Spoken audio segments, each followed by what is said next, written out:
কিন্তু কোনোভাবেই আসলে মেনে নিতে পারছেন না এই সতীর্থরা।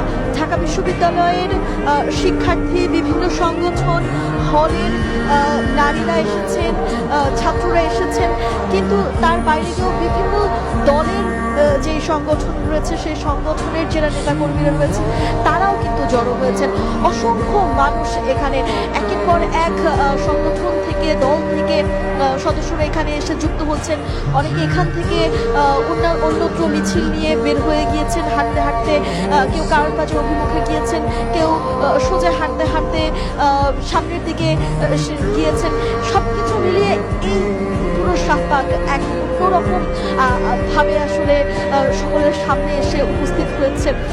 24 পরবর্তী যে আন্দোলন, এত আন্দোলন হয়েছে, কিংবা 24-এর গণ অভ্যুত্থানের জুলাইয়ের যে আন্দোলন, সেই আন্দোলন থেকে এই প্রথম একটি আন্দোলন শাহবাগে হচ্ছে, যে আন্দোলনে শরীফ ওসমান হাদির উপস্থিতি নেই।